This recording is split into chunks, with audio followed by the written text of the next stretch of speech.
everybody, and welcome to Taking Control, the ADHD podcast on rashpixel.fm. I'm Pete Wright, and I'm here with Nikki Kinzer. Hello, Pete Wright. Hello, everyone. Welcome. This is our last episode before we take a little break. Yes. I'm very excited about that. Mm-hmm. I feel like I'm well practiced after our episode last week. I'm grounded and meditated and ready to go. Take my cooking class. I know. I'm excited to hear about it when you come back. I have even heard, just as in the matter of follow-up, my father-in-law actually has taken this very class, and he got out of it inspired to buy all new fancy knives. You know those ceramic, always sharp knives? Yes. I think new knives are in my future. So am I going to have to call you like Chef Pete? Dare to dream. Okay, but this is even the bigger question, Mr. Wright. Yeah. You're going to be taking this cooking class, and then you're going to be coming home to your kitchen. Mm-hmm. Did you get? How long did it take you to guess? Did you? You knew right because I screwed up. You got to let me ask the question. Are you going to be able to cook on your stove? Yes, I am. Yay! With pliers? This is no pliers required. This is the answer to my long tolerations nightmare. It is over. This week we executed on the toleration problem. I had to recap. I had no knobs. The knobs broke on my oven. And so we had been using pliers, and this is on the order of years to turn on the oven. Growing up on an old UHF TV set, use the pliers to change a channel for those who are old enough to remember. And then the oven just broke and only cooks at 10,000 degrees. So that's it. You turn it on and go straight to 10,000 degrees. Which is not good for any kind of recipe. No, it's tough. That's tough on food at that heat. And then, so we'd been living for nearly a year, I think, on a toaster oven for a family of 4 because this had become a toleration. It's just ridiculous that it had become a toleration. So for people that are new to the show or maybe have no idea what we're talking about with tolerations, if you go back, I don't know what episode it is, but we talk about tolerations, and Pete definitely goes into great detail about this stove issue, even more detail than you just did. I do. It's great detail. And so that had broken. And so, but then that doesn't end there. I mean, the other part of the toleration in my hashtag guess the toleration photo shoot on Twitter. Yes. Is that we also had another thing break this time last summer. We got back from our vacation and turned on our dishwasher, and the water had just stopped working. The pump stopped pumping water into the dishwasher. So since then, we've been hand washing our dishes, and we had a dead dishwasher.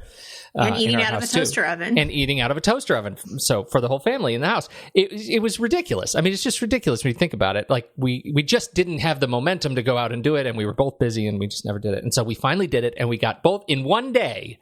We got both of our tolerations knocked out, and I am so happy about that. New dishwasher, Fantastic. New stove, and the dishwasher is great. It even has the Piranha in it. It's got a disposal in it, so you don't even really have to rinse the dishes all that hard. That's right. It'll awesome. chew up stuff. They said no bone. No bones. So that's a good rule. No idea. Anyway. No, don't get any ideas. Yeah.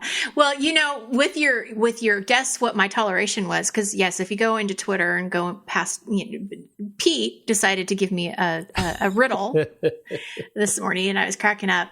I did guess it in the first riddle. The reason, though, I think, is because I'm a puzzle person. I like puzzles. I like figuring things out. And so the first photo that you gave me, it kind of looked like a stove. It looked like a stovetop. So, and knowing you and your tolerations, I figured it out. Now, if you had given me the last 2 photos, I don't think I would have figured it out. No, it was me. This is on me in the wrong order. Yeah, wrong order. But congratulations. Thank you. I'm awesome. Very pleased. So, it's funny. I really like that hashtag guess the toleration. And if you have tolerations you've been dealing with, send us photos. Hashtag guess the toleration, because we would love to try and see what your tolerations are really close up. See if you can stump each other. That's fun. Kind of a fun game. Yeah, fun game. All right. So that's not what we're talking about today, though. No. What are we talking about today? Well, today I had not today, but earlier in the week, I had a question asked of me. Mm-hmm. And it was such a great question. I asked her if it was okay if I shared it on the podcast, and she said, absolutely, share. So that's what I want to do. And it's about organizing. I mean, it gets to a question that we actually opened 2 weeks ago. We even titled the show Organizing Just Enough. And I don't think we ever specifically said, what is organizing just enough? And I think your group member actually asks the question specifically. Here you go. To help me through this. What is just enough? So go ahead. And why don't you share the email and then we'll yes. And this is somebody that's in one of my group coaching groups. And what her question is on my quest to get organized, I think I may set myself up for an unrealistic expectation. I expect that once I reach the nirvana state, known as organized, and both of those words, nirvana and organized, are quoted, then I will always be on top of my game and rarely screw up, get behind, forget, stray, etc. Right now, I think I spend 80% of my time fumbling around in chaos and 20% of the time organized and in control. I'd like to flip those numbers or even be on top of my game 90% of the time and let human failing fall into the 10% range, which I have to say I personally, Nikki Kinzer, do not believe that it's human failing. So I agree with you there. Throw that in there. Peter Wright, agree with you, Nikki Kinzer. It is not about failing, but we'll talk about that in a minute. Yeah. So her two questions are this. One, in your best estimation or opinion, what percentages would a highly organized person have? Someone like you, an expert, someone who has done a lot of work in this area. Two, what percentages do you think the average person has? Someone who doesn't have ADHD maybe has a passing interest in becoming more organized, but never felt strongly compelled to improve because they feel like things are pretty good. Wondering what standard I should be striving for. What is realistic? Thanks. Such a great set of questions. And it is. Oh my goodness. There are two things that jump out at me. First of all, you already said it, that the thing about human failing. I want to hear more about what you have to say there. Second is nirvana state. Even when I'm at my very, very best, I would never call it nirvana because it's a thing that you never, there's no end to it. You never actually reach the end. Like, it's not like a goal that I'm going to get organized and then be finished. Well, and that's a really good point because I bring this up. We've talked about this in past shows, and I bring it up in the guided presentation on organizing your space your way. Is that it's just like cleaning your house. If you can't expect to clean your house once and think that it's going to always stay that way, and it's really the same thing with organizing. You have to continue to really daily pay attention, take action. Put things back. I mean, there's just a lot more steps almost with organizing than even cleaning. So absolutely. I think it's an ongoing process. The piece with the failing part, when I read that, I think that it isn't anything to do with us personally. Our spaces get unorganized because they just do. Things happen, life happens. We get busy, we get distracted, and I don't think it really has anything to do with really who the person is. It's just sort of what happens. And so that would be the first thing. It's not about failing. It's just what it is. It is just what it is. And I like to think of it this way. It's not about human failing. It's about entropy. Think about it this way. When you say it's not like you're just going to clean your house and expect it to stay clean, the first thing that hit me was, well, maybe you could expect it if you were going to clean your house and then leave and not live there. But then I thought, not even then. That's not even a good example. Dust it gets dirty. It decays. It settles, and you still have to clean it. And so I think there is no reasonable expectation that at any point you're going to be able to be finished with this process. It's a matter of finding comfort in the journey. Oh, I love that. Yeah, it's comfort in the journey. And, a couple of things I want to point out. The reason that I named the organizing guided presentation, Organize Your Space Your Way, is because it is specific to ADHD. And I really feel that people have to consider their ADHD and really consider what their definition of organization is. Not anybody else's, but theirs. And that's really how I answer this question, is I think it depends on the person. I don't know if there's an average because I really think everybody's different. Everybody's tolerance level of what they can kind of stand is different. Their definition of organization is different. And so, in the guided presentation, I talk about what is good enough and what is the definition, what is your definition of organization? And really to answer her first question about myself, I think that when I lived by myself, and this kind of goes to your point about, well, what if you clean your house and leave? When I lived by myself, I would say probably 90% of the time I was pretty organized, and 10% of the time I was looking for stuff. And this was, this is an easy thing for me to say because I lived in a small place. It was just me. I am an organized person by nature. This was before I ever was a professional organizer. It came naturally to me. I didn't keep a lot. So I could find things when I needed them. And that is still today my definition of organization. Can you find what you need when you need it?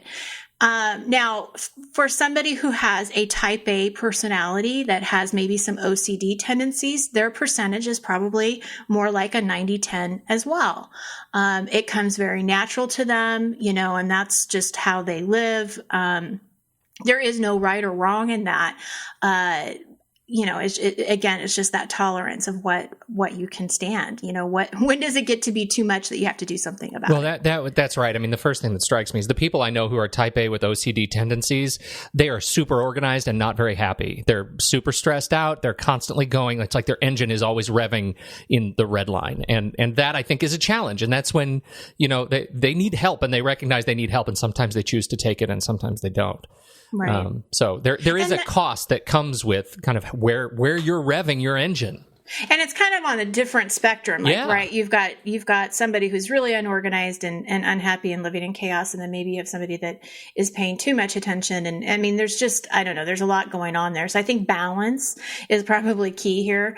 I did go on to also say that I think that your organization, or I actually didn't reply this to her, but just to reply this to you and to our listeners, your organization is going to change really depending on where you are in life. So like I said, for me living by myself, it was pretty easy. Now, when I got married, I'm combining households with another human being who has, just as much stuff as I do, and our organization patterns or skills are different. And so love him, but I would say that he's probably looking for more stuff than I am. And that's okay. It's great that you go from like being really delicate about how you phrase the relationship and where you are to being just not really delicate at all. It is what it is. I mean, I help him find his keys, and it's all good. But I would say when it was just still my husband and I, even then, I would say 80% of the time we were still in a pretty organized state of household, with 20% looking for stuff. And back in the day, I was notorious for, company's coming over, I'm going to throw things in drawers. Okay. Yeah. Very notorious for that. And so my husband knew that about me. And he's like, okay, so what did you do with this? What drawer is it in? I'm like, we'll have to find that. Yeah. But I'll tell you the kicker. And this is again, where I want to go back to, I don't think it's about anything that we failed to do. When you bring children in the mix, it's a game changer of what your definition of organization is probably going to be. I could say now, comfortably, I would be 60 to 70% of the time I feel pretty organized.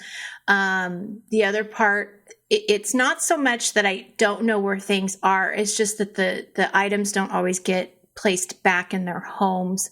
And it gets messy and it gets disorderly. So I'm thinking of like my daughter's room, the playroom, our garage. Oh gosh, don't get me started on that. Yeah. There's certain areas in my home that are definitely a much lower percentage that I just need to start paying attention to. So, I think the more people, the more stuff you put in, the harder it is, to get those percentages, quite to where you would want them to be. But that's the whole point of what this guided presentation is, and what I was telling her is that I really feel like once you go through the process of getting organized and you pick a space and you sort through it and you assign, homes for your things, it really doesn't.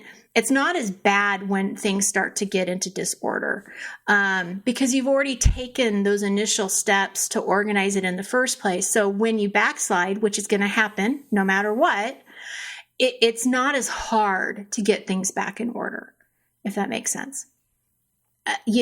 going back to the percentages and kind of where should she be, I think it's really just a comfort level. What are you comfortable with?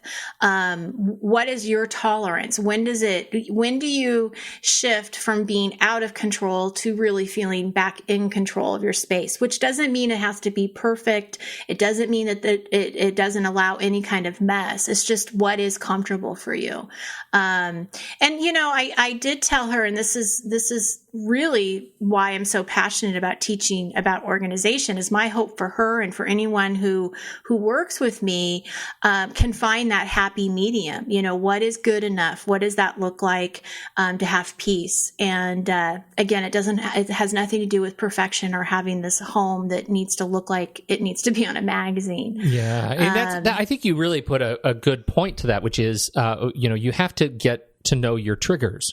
When do you feel triggered that you are moving into a state of disorganization, right? And so that it doesn't creep up on you. And that's one of the things that I find I deal with all the time, which is even if my office is pretty organized, and you ask me if I can find what I need when I need it, the answer is yes. I mean, I generally can. I don't find myself standing in my office looking around for stuff. Right. But I do find that sort of cognitive disorganization when I find I start getting a little bit behind on email, or I haven't scheduled my work times in my calendar, and I have too many documents on my desktop that I've been working on, and I haven't gone through and filed them in the right places. Suddenly I'll start to forget where the work is that I was working on. So my disorganization comes either in my head or in my digital workspace, which is, for me, where I spend most of my time.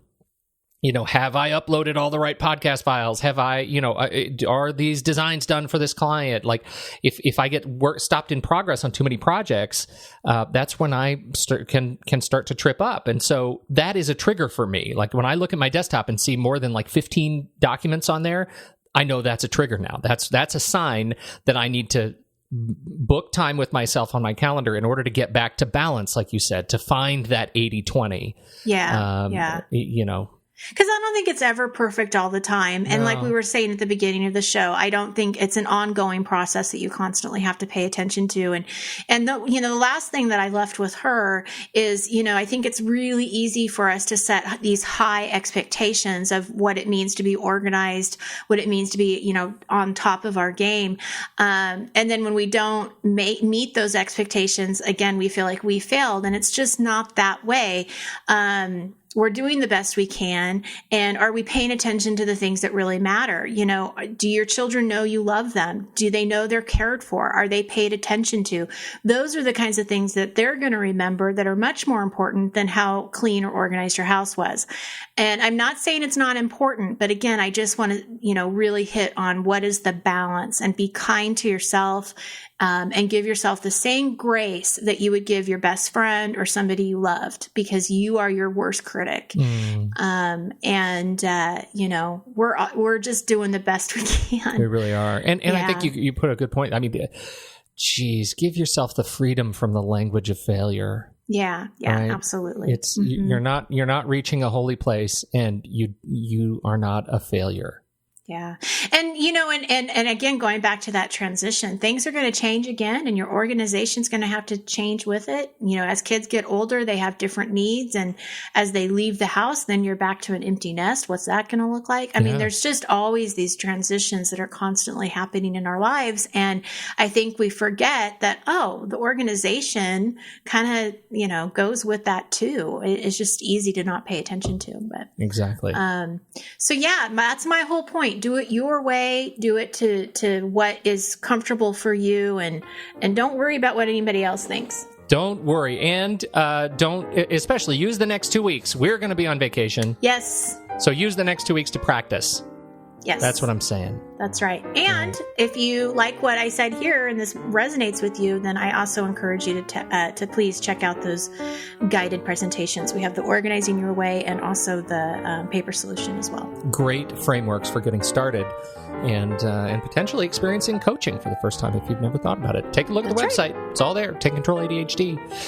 And thank you, everybody, for listening. On behalf of Nikki Kinzer, I'm Pete Wright, and we'll catch you in 2 weeks. We're going to be back talking about money on Taking Control, the ADHD podcast.